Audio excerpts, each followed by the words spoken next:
MCom final के विद्यार्थियों के लिए पेपर फर्स्ट है इंटरनेशनल इकोनॉमिक्स।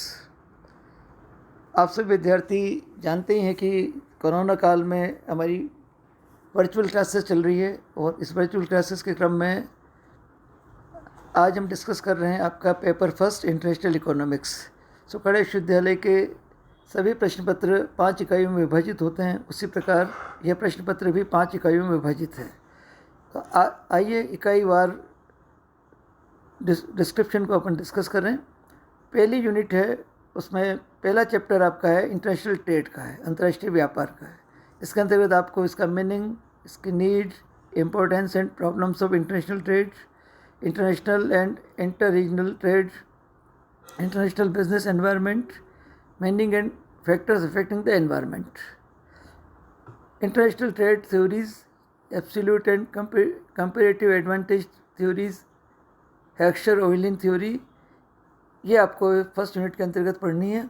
यानी इसमें पहले तो अंतर्राष्ट्रीय व्यापार क्या होता है, उसकी आवश्यकता क्या है, उसका महत्व क्या है, उसकी समस्याएं क्या है, अंतर्राष्ट्रीय व्यापार और अंतर क्षेत्रीय व्यापार में क्या अंतर है, अंतर्राष्ट्रीय व्यावसायिक वातावरण पर्यावरण कैसा है, इससे हम क्या अर्थ लगाते हैं, कौन कौन से तत्व हैं जो अंतर्राष्ट्रीय पर्यावरण को प्रभावित करते हैं। अंतर्राष्ट्रीय व्यापार के कुछ सिद्धांत हैं जिनमें खासतौर से हेक्सचर-ओवलिन का सिद्धांत आपको इसके अंतर्गत पढ़ना है। द्वितीय इकाई में आपको बैलेंस ऑफ पेमेंट से यानी भुगतान संतुलन से संबंधित अध्यायों को पढ़ना है। इसमें concept of balance of trade and balance of payment, causes of disequilibrium and adjustment mechanism, India's balance of payment. पहला पार्ट है वो भुगतान संतुलन से संबंधित है, जिसमें उसकी भुगतान संतुलन की अवधारणा क्या है, व्यापार संतुलन और भुगतान संतुलन में क्या अंतर है, भुगतान संतुलन के असंतुलित होने के कारण क्या हैं, उनको एडजस्टमेंट करने का मैकेनिज्म क्या है, और भारत का जो बैलेंस ऑफ पेमेंट है उसकी क्या स्थिति है, इसके बारे में पढ़ना है। इसी में दूसरे पार्ट में द्वितीय यूनिट में फॉरेन एक्सचेंज, विदेशी विनिमय से संबंधित अध्यायों को पढ़ना है। इसमें विदेशी विनिमय का अर्थ, प्रकार, विदेशी विनिमय को निर्धारित करने वाले तत्व, theories of foreign exchange, exchange control, objectives and methods, यानी विनिमय नियंत्रण के उद्देश्य क्या हैं, उसके तरीके क्या हैं, विदेशी विनिमय के सिद्धांत क्या हैं, विदेशी विनिमय का दर का निर्धारण कैसे होता है, विदेशी विनिमय का क्या अर्थ है। इस प्रकार द्वितीय यूनिट में आपको भुगतान संतुलन के बारे में पढ़ना है, व्यापार संतुलन के बारे में पढ़ना है, साथ ही साथ विदेशी विनिमय के बारे में भी पढ़ना है। इकाई 3 में, तृतीय इकाई में भारत के विदेशी व्यापार के बारे में आपको पढ़ना है। India's foreign trade, volume, composition and direction, इसकी मात्रा, संरचना और दिशा क्या है, एक्सिम पॉलिसी ऑफ इंडिया, आयात निर्यात नीति भारत की क्या है, ECGC एंड एक्सिम बैंक, इन दोनों के बारे में आपको विस्तार से पढ़ना है।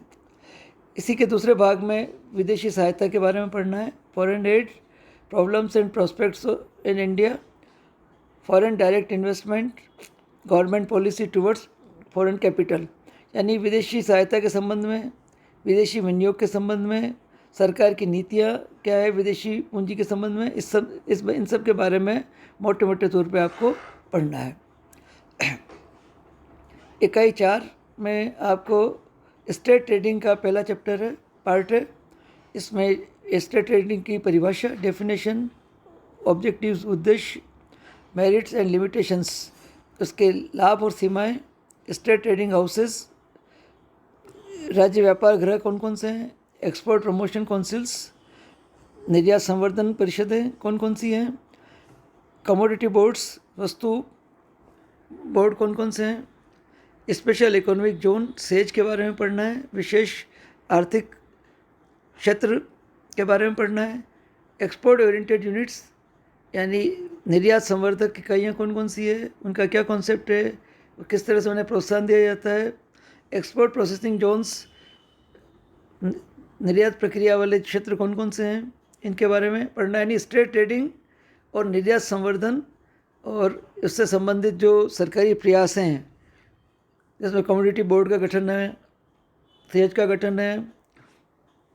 एक्सपोर्ट ओरिएंटेड यूनिट्स की बात है, एक्सपोर्ट प्रोसेसिंग जोन्स की बात है। इन सब के बारे में आपको विस्तारपूर्वक पढ़ना है। इसी के दूसरे पार्ट में फेमा के बारे में पढ़ना है, फॉरेन एक्सचेंज मैनेजमेंट एक्ट। इसके मुख्य प्रावधान क्या है, ट्रिप्स और ट्रिम्स के बारे में आपको पढ़ना है। इसका एक संक्षेप में इसके क्या प्रावधान है, विश्व व्यापार में इससे इनका क्या क्या महत्व है, इनके बारे में आपको पढ़ना है। इकाई 5 के अंतर्गत अंतर्राष्ट्रीय संस्थाओं के बारे में पढ़ना है। इंटरनेशनल इंस्टीट्यूशंस कौन कौन सी है, जिसमें IMF, इंटरनेशनल मॉनेटरी फंड यानी अंतर्राष्ट्रीय मुद्रा कोष, वर्ल्ड बैंक और तथा उसके सहायक संस्थाओं के बारे में यानी विश्व बैंक तथा उसकी सहायक संस्थाओं के बारे में पढ़ना है। यूरोपियन यूनियन, सार्क के बारे में, एशियन के बारे में, नेफ्टा के बारे में, ओपेक के बारे में, ओपीसीट के बारे में, G20 और ब्रिक्स के बारे में।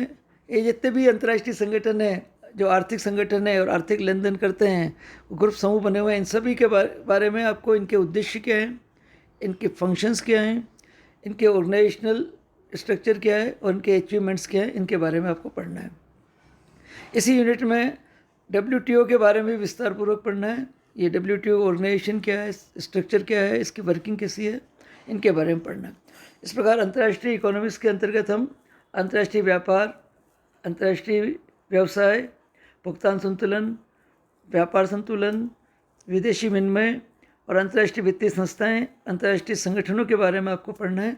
और जहाँ तक पुस्तकों का सवाल है, आपको अंग्रेजी माध्यम के विद्यार्थियों के लिए त्रिवेदी, जटाना एंड बजाज की पुस्तक है, international trade and finance.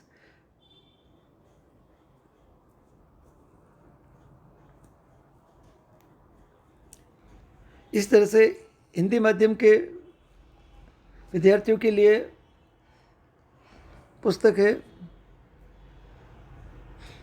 Trivedi, नागर, सोरेल एंड भट्ट, अंतर्राष्ट्रीय व्यापार एवं वित्त।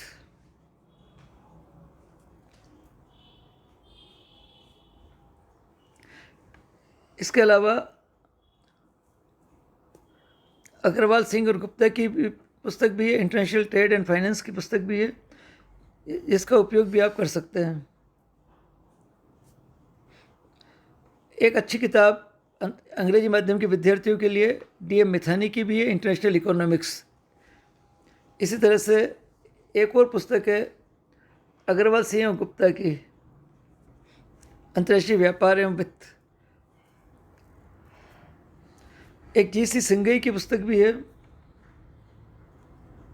अंतर्राष्ट्रीय व्यापार। और एक और पुस्तक है त्रिवेदी, नागर की, अंतर्राष्ट्रीय व्यापार एवं वित्त। इस प्रकार इनमें से कोई भी पुस्तक जो आपको उपलब्ध हो, उससे आसानी से अवेलेबल है, आप उसे ले सकते हैं और उसे पढ़ सकते हैं। आने वाले वीडियोस में हम प्रथम इकाई से एक एक अध्याय को लेंगे, उसका विस्तारपूर्वक चर्चा करेंगे।